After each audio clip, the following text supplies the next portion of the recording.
Hi everyone. So today in this video we are going to discuss the novel by George Lemming, In the Beginning, From the Pleasures of Exile. So today in this video I'm not going to delve into the entire story. Instead, I would focus on some key points, and I hope if you understand those key points, you will easily be able to understand the entire novel. I mean, you will get a brief overview of what the novel is all about. Okay, so the first point is identity and displacement. Now, what do you mean by displacement?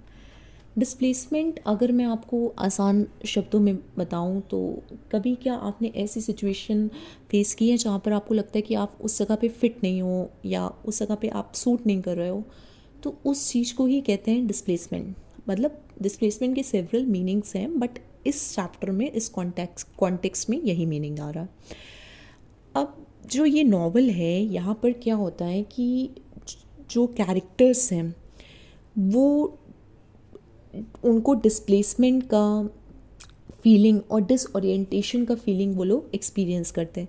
Disorientation का means होता है कि एक ऐसी feeling जहाँ पर आप बहुत कंफ्यूज्ड होते हैं, बहुत लॉस्ट फील करते हैं. You are feeling lost, you are confused and you are finding it challenging to know who you are, to know your own identity. So that is disorientation basically.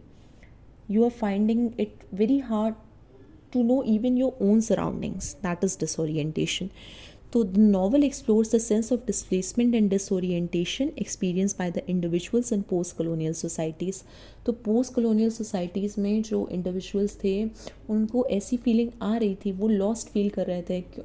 ऐसा क्यों हो रहा था? क्योंकि उस समय कोलोनाइजेशन का टाइम था. मतलब कोलोनाइजेशन मीन्स क्या होता है कि अगर एक पावरफुल कंट्री एक वीक कंट्री के ऊपर रूल करती है तो उस चीज़ को कोलोनाइजेशन कहते हैं. जो कंट्री वीकर होती है उसके सिटीजन्स को बोलते हैं कोलोनाइज्ड, और जो पावरफुल कंट्री होती है उसके सिटीजन्स को बोलते हैं कोलोनाइजर्स. जो रूल करते हैं those people are known as colonisers, और जिनके ऊपर रूल किया जाता है उनको कोलोनाइज्ड कहते हैं. तो उस समय कोलोनाइजेशन का पीरियड था, तो जो कोलोनाइज्ड लोग थे, आई मीन जिनके ऊपर रूल किया जा रहा था, वो डिस्प्लेसमेंट और डिसओरिएंटेशन जैसी फीलिंग को एक्सपीरियंस कर रहे थे. वो characters grapple with their identity, feeling torn between their cultural heritage and the influences of the colonizers. मतलब वो ग्रेपल माने इस चीज़ की फ़ाइट चल रही थी. फ़ाइट होता है ग्रेपल का मीनिंग, फ़ाइट या कॉन्फ्लिक्ट कह सकते हैं, कि उनकी पर्सनल आइडेंटिटी क्या है और जो कोलोनाइजर्स आए, आई मीन जो पावरफुल कंट्री उनके ऊपर रूल कर रही है, वो लोगों का कल्चर अलग है. तो उनकी आइडेंटिटी अलग है, उनका कल्चर अलग है, और जो वीकर कंट्री है उनका कल्चर अलग है. तो इन दोनों के बीच में जो कॉन्फ्लिक्ट हो रहा है कि वो असली में कहाँ बिलोंग करते हैं, उस चीज़ में ये कैरेक्टर्स ग्रेपल कर रहे हैं. समझ में आया?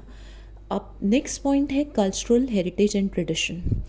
कल्चरल हेरिटेज मतलब क्या होता है कि जो हमारे एंसेस्टर्स से हमें जो कस्टम्स, लैंग्वेज, ट्रेडिशन जो पास आउट होते हैं, मतलब पूर्वजों से हमें मिलते हैं, वो हमारी कल्चरल हेरिटेज है.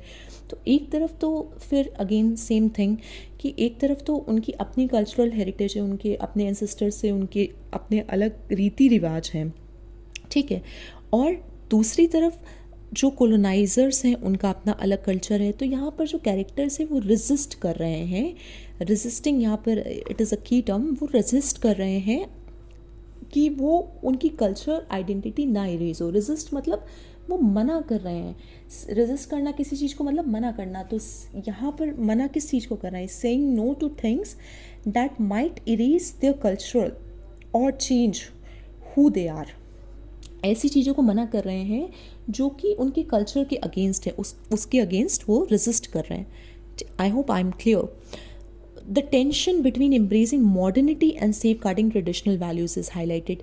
वो कन्फ्यूज्ड है कि वो मॉडर्निटी को एम्ब्रेस करें, नया कल्चर जो उनको बताया जा रहा है उसको माने, या फिर अपनी जो पुरानी ट्रेडिशनल वैल्यूज़ है उसके ऊपर जाएँ. तो इस चीज़ में एक कॉन्फ्लिक्ट हो रहा है. Impact of colonialism is the next point.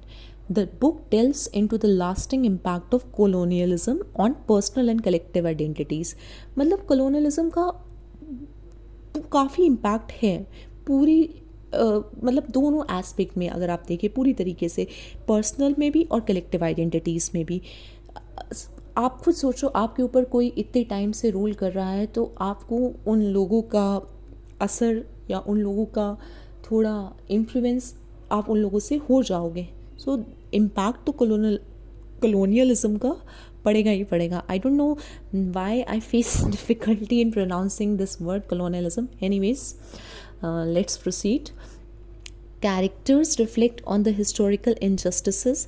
मतलब हिस्ट्री से लेकर, पहले से लेकर उनके साथ क्या क्या अन्याय हुए, struggle for independence and the complexities of the nationhood in the aftermath of colonisation.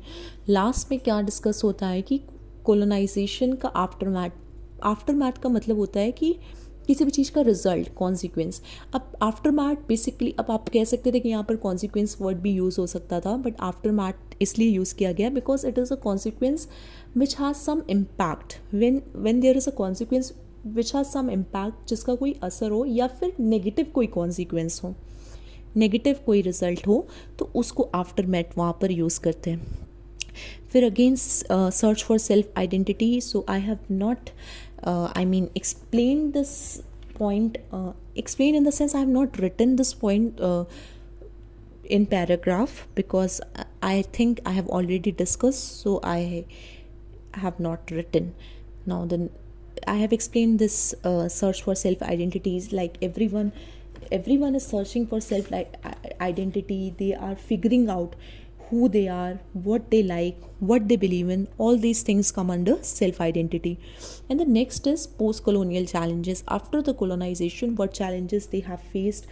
Now they could be any type of challenges, like जैसे अभी कोई चीज़ मान लो, अभी 1947 के बाद, मान क्या लो, ये सच्ची बात है, 1947 के बाद इंडिया को इंडिपेंडेंस मिला, तो उसके बाद हमारे पास क्या क्या चैलेंजेस थे कि कैसे एक स्टेबल गवर्नमेंट बनाई जाए, या फिर कैसे लोगों को जॉब्स प्रोवाइड की जाएं, और भी लिविंग कंडीशंस कैसे इम्प्रूव की जाएं। तो कोलोनाइजेशन के बाद काफ़ी सारे चैलेंजेस आ जाते हैं। आपको एक तरह से एक स्क्रैच से पूरी बिल्डिंग दोबारा से तैयार करनी, पूरा घर बनाना है। तो वही चीज़ हो गई पोस्ट कॉलोनियल चैलेंजेस की, कोलोनाइजेशन के बाद क्या क्या चैलेंजेस फेस करने पड़े। Next is resistance and resilience. This also I have explained. Resistance means I have already explained that saying no to things that might erase your culture. Resilience means being strong and not giving up even when facing tough situations.